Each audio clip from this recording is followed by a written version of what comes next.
अस्सलाम वालेकुम। माएँ हमेशा से घर की मईशत संभालने में अहम किरदार अदा करती आई हैं। वो जानती हैं कि छोटी छोटी चीज़ों को ज़ाया करने की बजाय दोबारा इस्तेमाल करना किस तरह घर के अखराजात कम करने में मदद देता है। मिसाल के तौर पर वो प्लास्टिक के डब्बे फेंकने के बजाय नई मिसालें या खुश्क चीज़ें महफूज कर लेती हैं।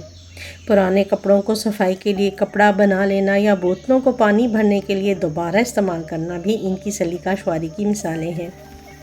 यही नहीं, माएँ खाने पीने में भी फ़िज़ूल खर्ची नहीं करती। अगर रोटी बच जाए तो वो इसे सूखी रोटी बनाकर दोबारा इस्तेमाल करती हैं या सब्जियों के छिलकों को खाने में शामिल कर लेती हैं। इस तरह ना सिर्फ खाने का ज़िया कम होता है बल्कि पैसे की भी बचत होती है। माँओं की यही आदत कि वो चीज़ों को रीयूज़ करके ज़्यादा देर तक इस्तेमाल करती हैं हमें सिखाती है कि बचत सिर्फ पैसों की नहीं बल्कि वसाइल की भी होनी चाहिए। आज के दौर में जब महंगाई बढ़ रही है, ये आदत ना सिर्फ घर का बोझ हल्का करती है बल्कि बच्चों में भी सादा ज़िंदगी और कनात पसंदी की आदत पैदा करती है।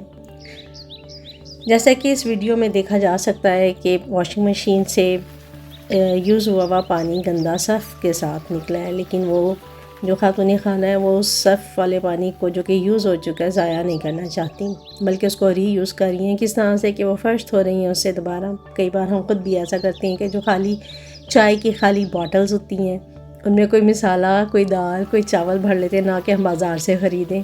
बहुत बार ऐसा होता है कि हमारे घर में जो शॉपर्स होते हैं एक्स्ट्रा, उसे हम गार्बेज के लिए यूज़ कर लेते हैं। ऐसे बहुत सारे आइटम्स हैं जो हम घर में रीयूज़ कर रहे होते हैं और पैसों को बचाने की कोशिश करते हैं। पानी ज़ाया नहीं होने देते, कोशिश करते हैं कि कम से कम पानी का इस्तेमाल हो और अगर कोई ऐसा एक्स्ट्रा पानी है वो प्लांट्स में हम लोग यूज़ कर लें। बहुत सी ऐसी चाय की पत्ती है या कुछ ऐसी चीज़ें जिससे हम एज़ अ फर्टिलाइज़र अपने प्लांट्स के लिए यूज़ कर सकते हैं, उन्हें हम प्लांट्स में यूज़ करके रीयूज़ कर लेते हैं। ऐसी बहुत सारी चीज़ें जो माएँ सारा दिन छोटी छोटी अपना दिमाग यूज़ करके करती हैं ताकि वो अपने घर की बेहतरी और अपने हस्बैंड की जो सैलरी है उसको कम से कम ज़ाया करें। उम्मीद है कि आपको वीडियो पसंद आई होगी। मुझे फ़ेसबुक पर अच्छी लगी तो मैंने सोचा क्यों ना आपके साथ शेयर की जाए और आपको रिफ़्रेश किया जाए। और जो आपकी खातून खाना है या अगर आप खुद खातून खाना हैं तो इसे देखकर अपने आप को बेहतर महसूस करें और आपका मोराल बुलंद हो। Thank you so much.